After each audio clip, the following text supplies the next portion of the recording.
in khelh tur te hi Kolasib best of the rest team hele Champhai district league winner tenia jersey pawl ha te hi Champhai district league winner tenia jersey grey ha te hi Kolasib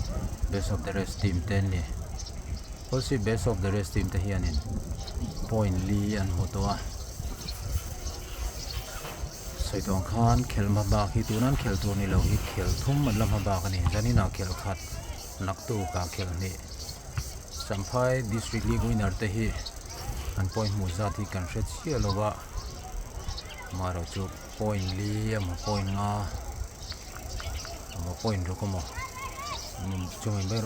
emo ber chu ning ka ria ka zo ta min chang man lo wang kanin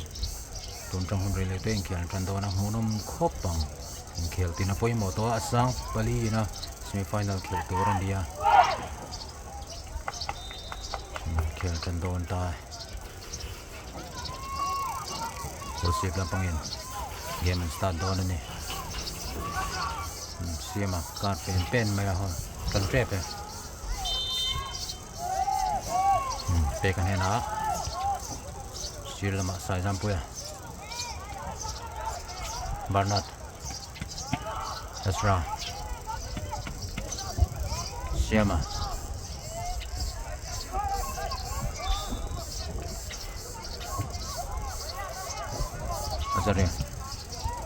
Zaren coba mong Brandon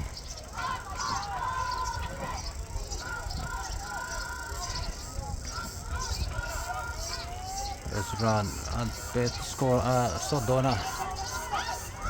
lo tipil man yang Champhai la pangin ming puya ball kal tham ming pui hi ball thiam em nia ta pe thut mai min pui ko ben ulung ngai du tur ani boka Zren malama te te ya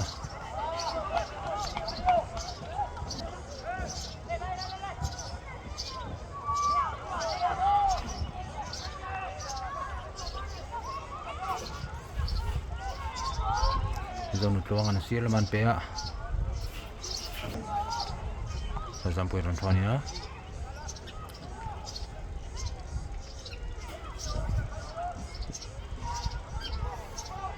Champhai la bin runner phaya Brandon an dang mana Ezra Barnard cross haba han teu lom teu ve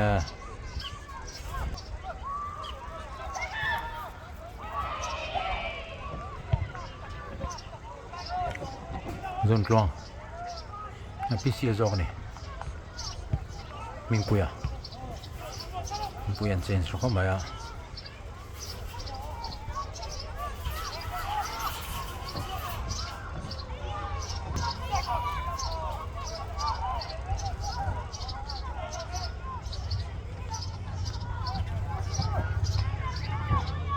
Brandon clear se lepot a zoi trap ale siaman nang ching trap ni an defender ten chanim le man lo Kazan puya Brandon pega soda siama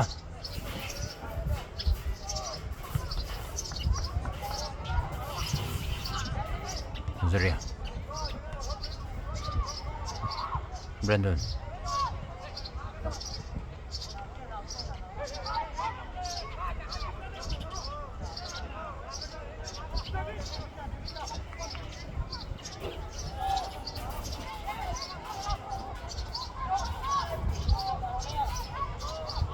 PC le Zaria din chang kyo Zarian choina receive a lai deu leng ni mo bal puya choina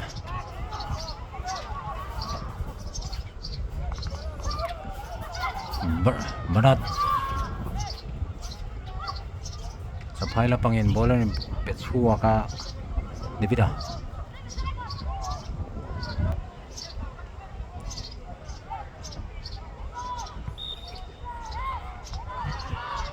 Haram bol lu ta hlom don em Zarian het hil ho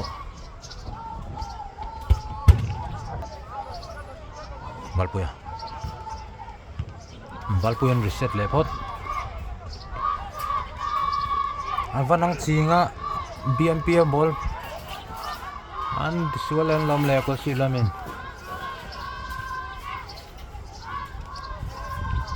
Brandon Asra Tetea Champhai la meron di thario mai zon ram di out sak na Azaria point don ni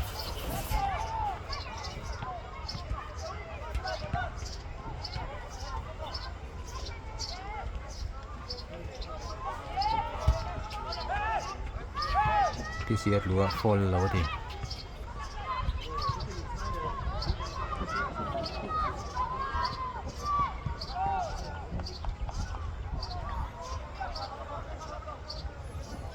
keeper naya tekan volut ngala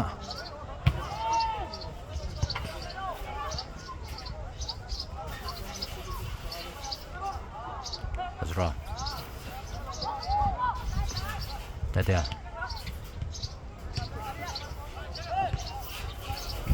Azaria pega Champhai siaman khoi saka Branata Andaluta Champhai la pangin clear le ya Manila makala Paten reset le ya Azarian Bora di trap lai shet ne BMPN kick shoka Brandon hair let le ngala keeper avan konfi be mase chansan idong ko save lamen tetian goal koi mozet mayron score ni tuning khela goal mas berani mas huena goal ni khala keeper konfi lea tete khat timing aron lâu khóc mà tiền chân sân này cả lâu khóc mà kia là khóc mà ya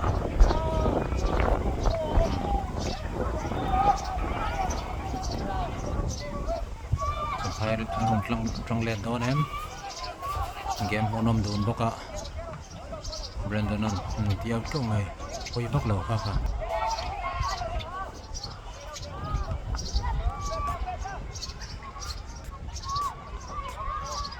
Ming puya ball khoi nal khop mai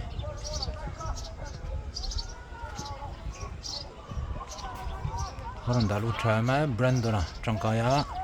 siamarem lo chung na receive Ming puya no vakat nal Champhai la pangyan corner Pedona pet chelo chansom don dong ni pet chelo wa Azaria idea thau me ka chung achom la maron la let khachuni se lo manga ma se pet pera wangin mun hi ma changta ni hlom so ka chung la ma ball in pe khian hlom thin ani Mingpuyan Achan sala lo le may 1-1 enta ka soi thin an to ma pon ball hi side lam panga hian an out ani pon uyom lo zo achunga in pe khi lom thin ani pega Brand Bernard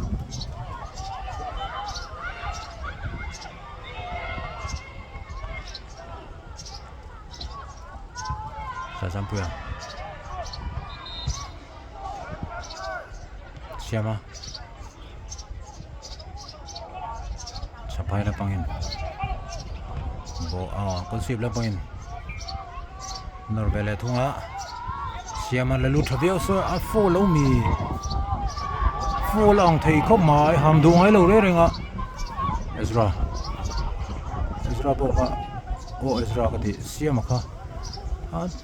long lu du china ha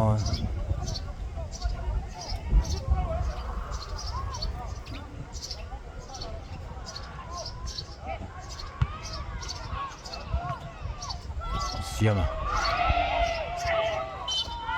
ha an titlu an fall reng siam hian pot na sa theilu tu ama pon in khel pon akor te khu asan sete toni pot na san fall theil tu mo Kolasib in free kick te dona marnata asang uyom tu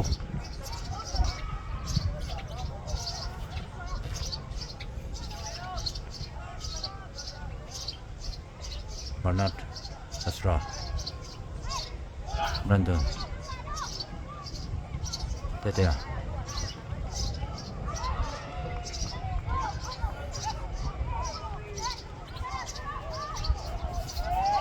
PC at lo vetlat mai BMPN bol valu tuma Ming ai keeperin safe mana vahan lom va Ming puya lom chin ni Sajam puya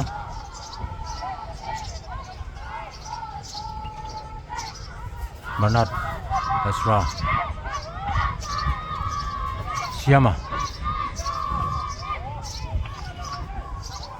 Sajam puya Zaria Tetea Siama cross Bernard avahan phatewem Sajam puya trăng khop na run plan li ngar ngara phadon lawa siat pun run plan li ngar ngar mai khel monom takani 1-1 in ne tok me kani Kolasib in khong masa Champhai lampangin suna golan khonga Barsa monom tak kanen mek ani pega Siama Brandon heta try to chima try counter attack kan tuma Azrian dale tha Siama Bernard Sajam puya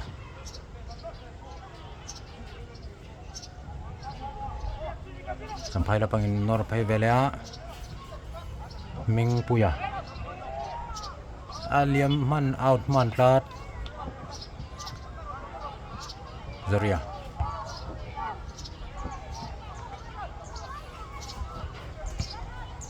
Ming puya lom lea avahan trad score don ai score low akat na lutuk offside silawin oma vahan teu fa Ming puya ball thiam kan ti to kha Mizoram team ate po khanin Kolasib team mi tanian hian lo zukal ho to ne Mizoram sub junior team khan Azria Ming puya ball finga pelea alo si suala luten tiwim le me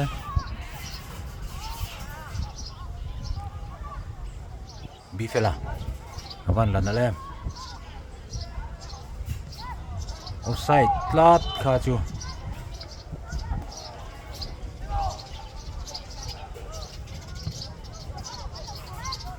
pega ball borlu chakop maya he over free back la kon Ming puya try le mia alom thin pega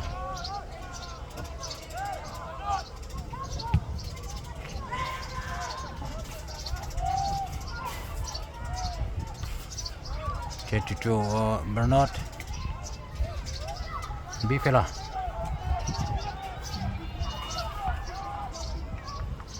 ball finger pea duai chuan na seta lom trep ni Bernaya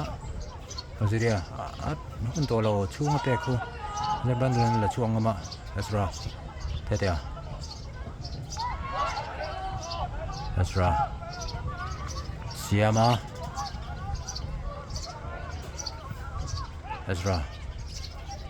Ezra try block mana corner Kolasib lama pangin corner ai wim va counter don tat sa parliament pe kana lo dang tha khop mai Ming puya lom le trap pe ga sira sai Champhai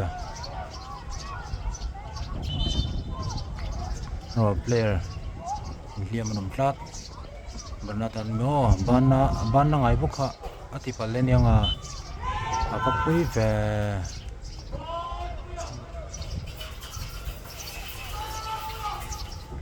banata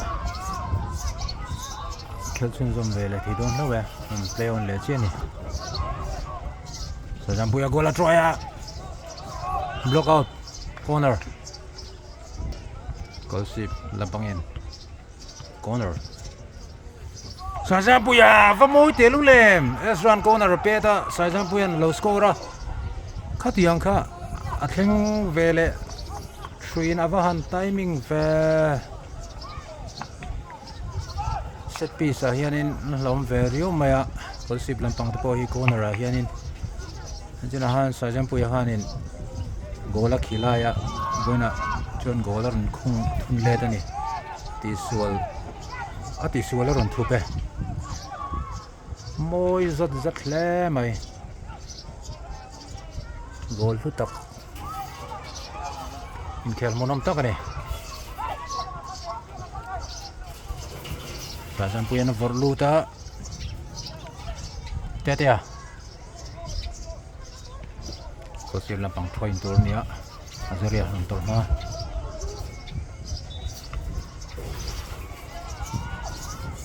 Ezra kalpuya Otman ni mo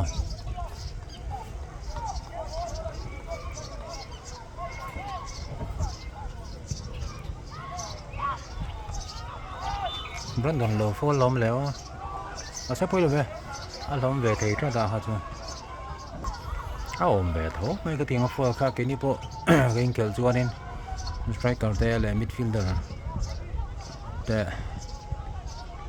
tiếng hẳn obstruct kha nom về trim mà halfway line trong in Champhai freaking pedona mang trong cái thiền em o lom phang em o mang trong cái thì chọn timing khó bằng kha vắt lăng teu về yom le maya nal tang chung lama rom pile khu lom thin kha chung lama ball pe kha siama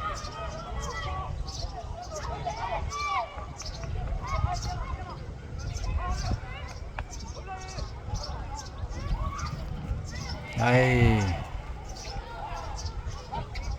lại về lát khá chứ biếm pian long ball pe cái tụi mình yang mel khiêu mày Brandon run chuộc thariu sai Champhai siama Bernard siama vật chu sak tham arong cross thaya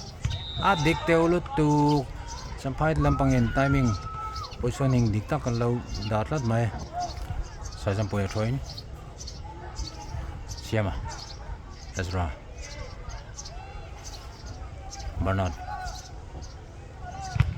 Bernard cross and block out corner Bernard corner Ezra ai uyum to first half top khel monom khop maya first half a goal thumoluta Kolasib in 2-1 in man ruai me kani atira Kolasib in goal an kung masya Champhai in an sipuron run suta Kolasib in matruai na goal an kung le ni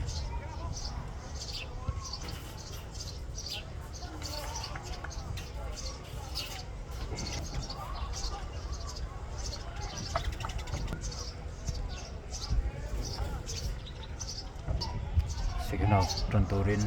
lule todo na ni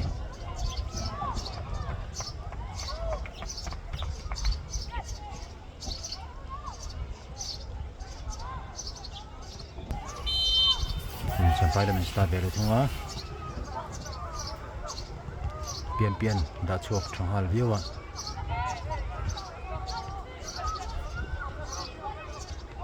Dividan sirma da reviewa reset le phota Ezra nang chinga Bernard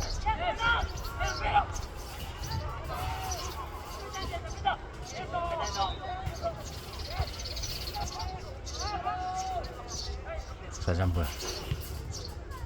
Siema Bernard crossa Tetia Sieman try buka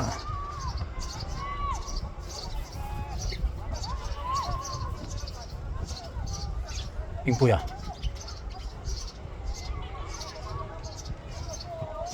Brandra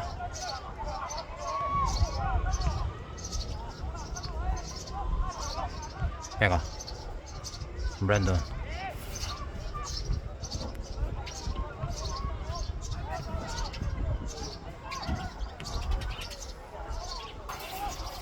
Zaria Isra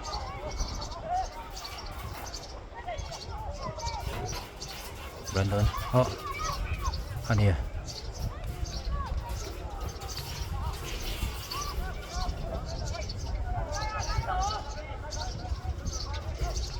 Champhai lang pangin game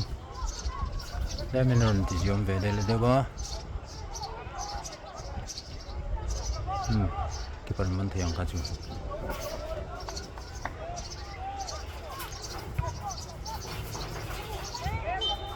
Kolam tlat may siyaman lang nama Kolasib lang pangin halfway lang trying free kick Peka second ball lang tlat Simsin na direct try ka Mingpuya Agaran board sa tiyo MP ka na hek suat hiya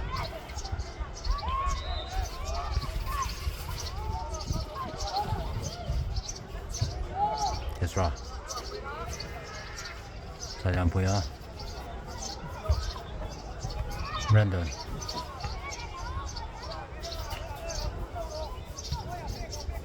Sajampuya Ezra Tetea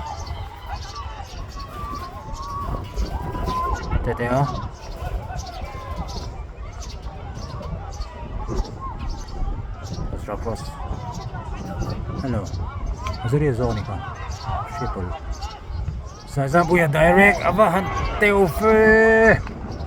Apuil tuk BMP Tian Brandra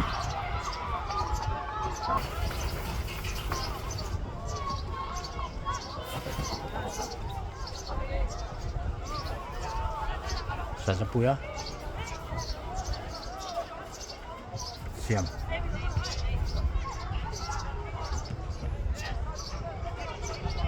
Bernard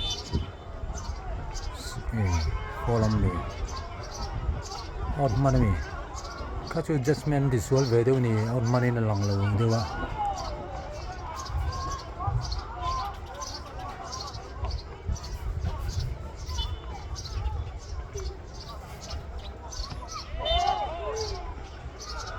Follow na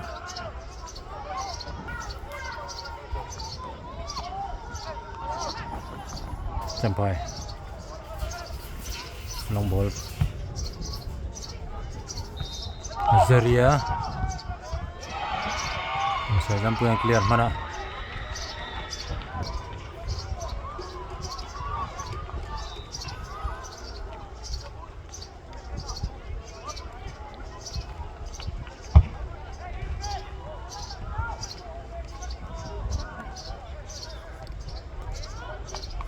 Brandon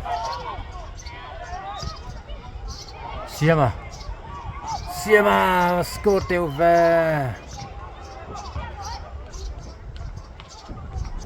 Kolasib lang pang corner Han mo vele Benar kan pedo ni lang what mai Kolasib lang pang point tu ni Sajampuya Bernard corner nain pe Ezra try Hắn bố lòng về một số rong à mình bùi à mình bùi à try lộm trap tin ball pet thiêm riêu à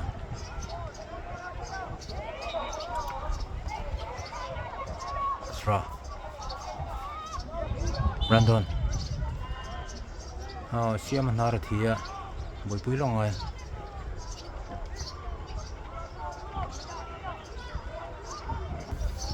xem mà khel chân zoom thì luôn đâu à lập quan lập bé những cái nار nó tur play on đó này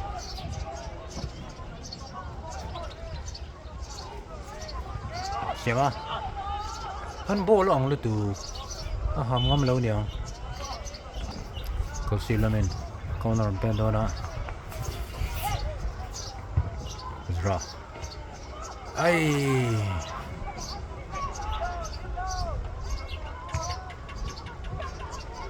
sao chẳng bùi à thế thế à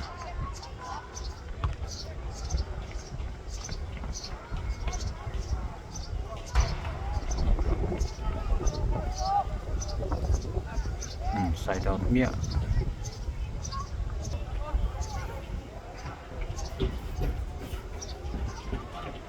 rồi cái nào sai ra bữa hết chùa liền Bernard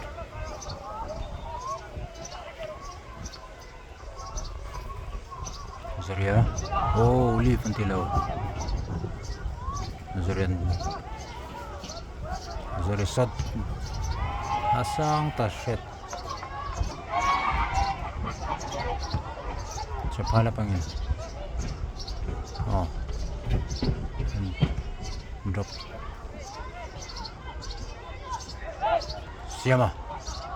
siapa hello pet sila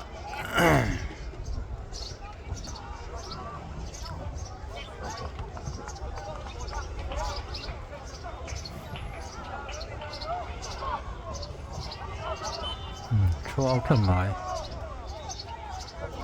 throw thật tiền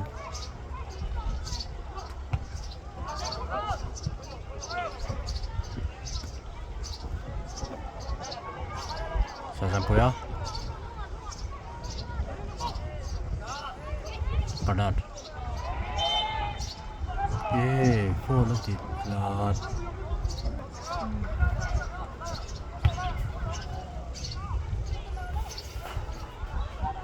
xem à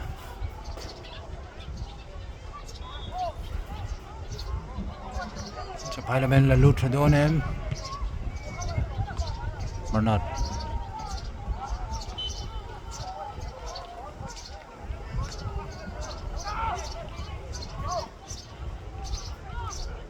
rồi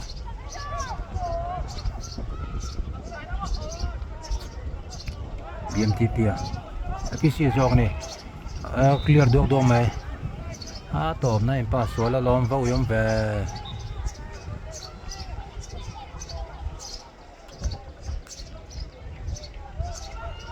pega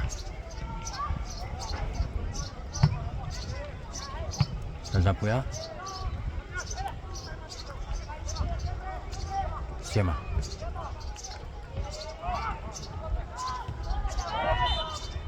cô lom về lại thùng Champhai là pangin ball berlu jadi ngar to Brandon and head shock cherawa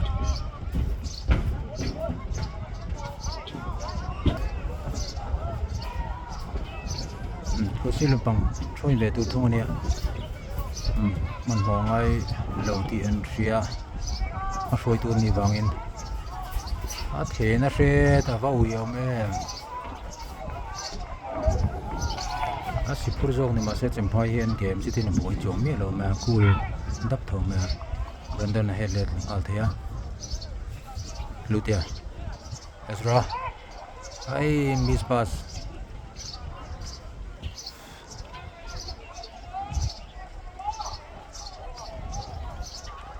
Ipuya sila bang rain cross ball ang thedon ay man nung tekan bati boy mana siama Zra pong offside in Korea Mase low par low player down on plat heta hian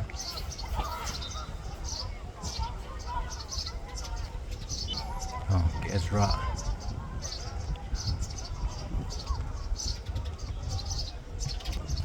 Gisram tay ram plan lu da boy pui meka kiểu chung trong về để thấy đoan nè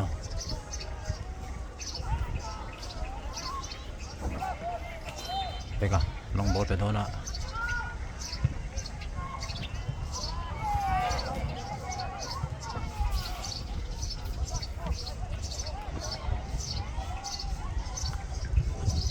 cái bụi thở liễu mà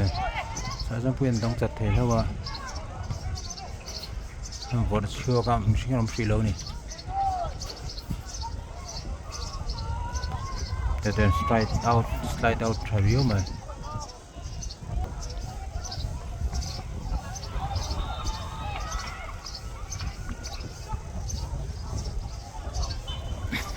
Sran pe và pe tao sanga anh lâu tê tê à cái lệ thì này nặng lắm mà nè Ezra lana seta defender clear mà number na tan lele le hana sa jam puya Ezra I receive low yum to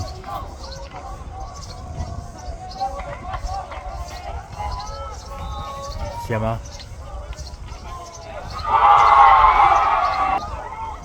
sa jam puya train Petia keeper pet ai Ezra shot and low sila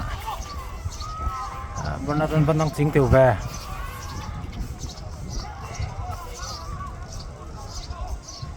Mungo sorry Brandon giọt rồi Mungo lại Brandon cái hay là gì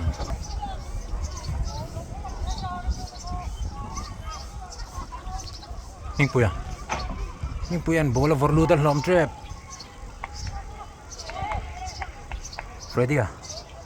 Freddy mình cái lâu lắm thấy người chờ mẹ keeper này Siama Bernard shot các bạn lom tèo về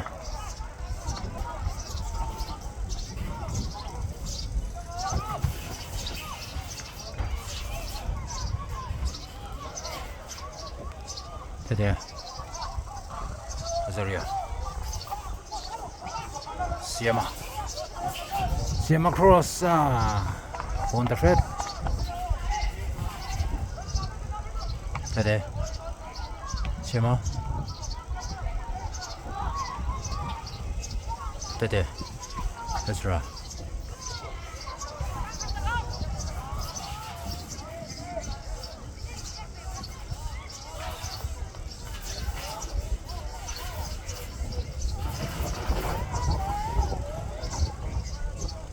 Pega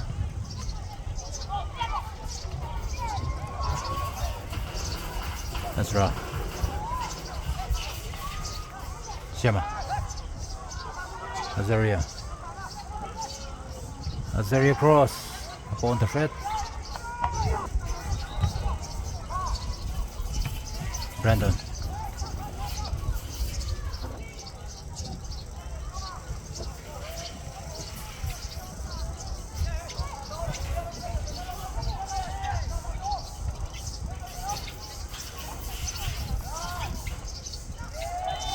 Brandon slide out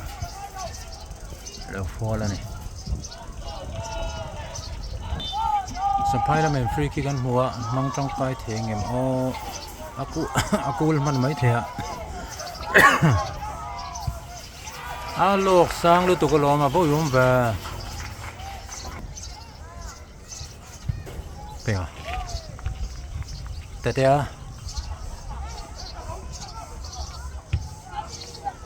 Zaria Siama try hôm nay tắm tổ lâu không mày có xích lên mình chua nên màn trôi mấy cả anh phim thiểm chua nên có lên không nhìn thấy à Siama oh is run try to ma petrela siama andalu le oh te zok ni ang lampol ring ma ezra te azari te mazran bati out saka Kolasib hian an goal nei chun hi 2-1 an matruai na hi hun atok to chu wangin an tin thiam ngai hun tam to lawa hi sual vai chuan poi via wanga tin thiam ngai to ni Champhai tan khai Champhai an su na chan san nei te don tat mong Brandon da chuak mana siama te tan te Azaria aduan alana shret ani kun tam to lo boka Champhai la pangkon han to khom mai sa jang pui ha chuale ha siama te handball lo man ball vorluta keeper so khum don ai va lom ve am beng chuang man lo nó tiếp tục mấy chiếc con rồi Champhai hian rum hong trăng kai ni mo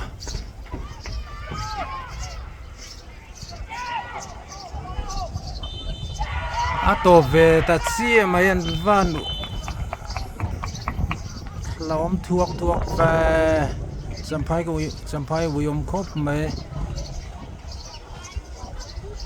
non ro thei tre ba on top mana ni chak zo kan lom puya chak lo zo te kan ui pui le mai Kolasib hian in tikhanin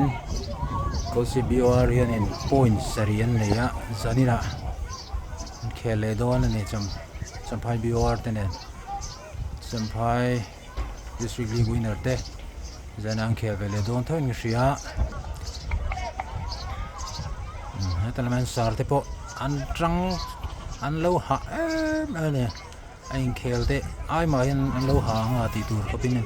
an lo trăng ne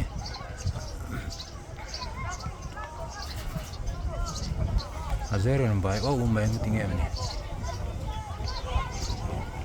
top do 99 ni mo